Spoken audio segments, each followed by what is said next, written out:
दोस्तों, आज की इस वीडियो का टॉपिक है कि स्लिप रिंग जो हमारी इंडक्शन मोटर होती है और जो हमारी स्क्वायरल केज इंडक्शन मोटर होती है, दोनों में क्या अंतर होता है। या इंटरव्यू में अक्सर क्वेश्चन पूछ लिया जाता है तो लोगों के मन में कन्फ्यूजन होती है, लोग उसकी कास्ट वगैरह को बताने लगते हैं।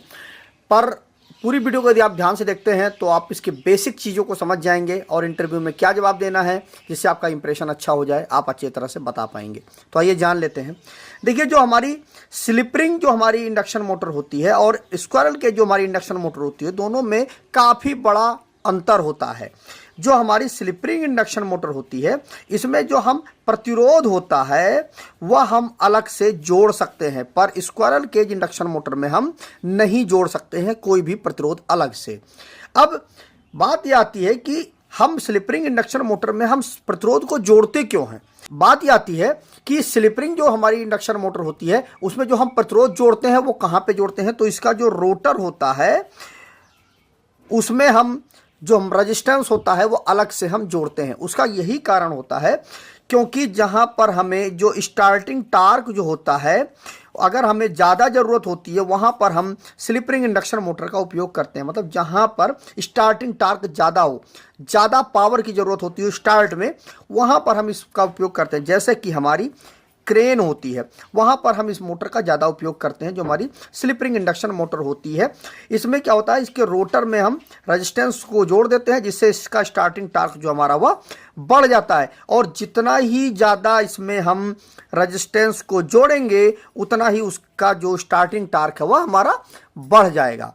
क्रेन वगैरह में देखिए बहुत ज़्यादा मतलब वजन की चीज़ें उठानी पड़ती हैं, इसीलिए उसमें स्टार्टिंग टार्क की ज़्यादा ज़रूरत होती है।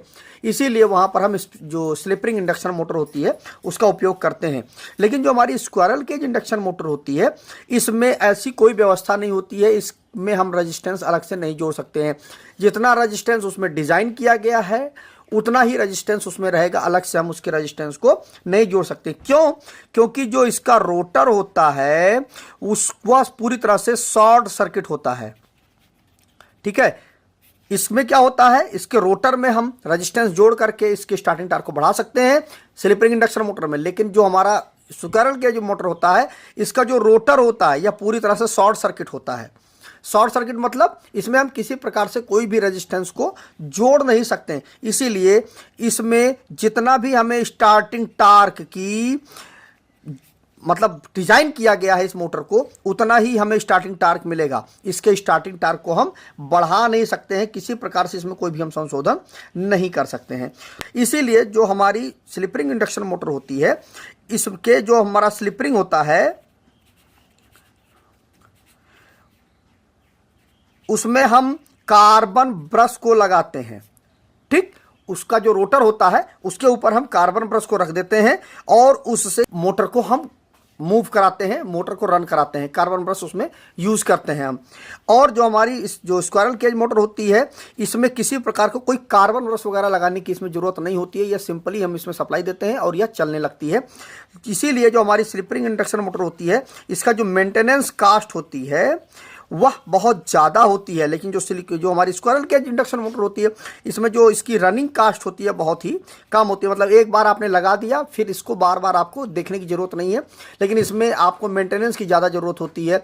इसका कार्बन ब्रश वगैरह को लगातार आपको चेक करना पड़ता है। इसका कहीं जो रोटर में जो वायरें वगैरह लगी हुई है, लीड लगी हुई है, उन चीज़ों को भी चेक करना पड़ता है। तो इसमें मेंटेनेंस बहुत ज़्यादा होता है। इसके साथ अलग से रजिस्टेंस, पूरा रजिस्टेंस बॉक्स लगा हुआ होता है, तो वो सारी चीज़ें आपको चेक करने की जरूरत होती है। इसीलिए इसकी मेंटेनेंस कास्ट बहुत ज़्यादा होती है। लेकिन जो हमारी स्क्वायरल केज इंडक्शन मोटर होती है इसमें जो हमारी मेंटेनेंस या रनिंग कास्ट होती है वह बहुत ही कम होती है। और जहाँ पर हाई स्टार्टिंग टार्क होते हैं वहीं पर जरूरत होती है, वहीं पर हम इस मोटर का उपयोग करते हैं। लेकिन नॉर्मली जो इंडस्ट्री में यूज होती है यही हमारी स्क्वायरल केज इंडक्शन मोटर होती है। तो मुझे उम्मीद है कि आपको यह पूरा का पूरा कॉन्सेप्ट अच्छे से क्लियर हो गया होगा, समझ में आ गया होगा। यदि आपको कभी इंटरव्यू में क्वेश्चन पूछा जाता है तो आप आसानी से जवाब दे पाएंगे। तो आज की इस वीडियो में बस इतना ही। नमस्कार दोस्तों।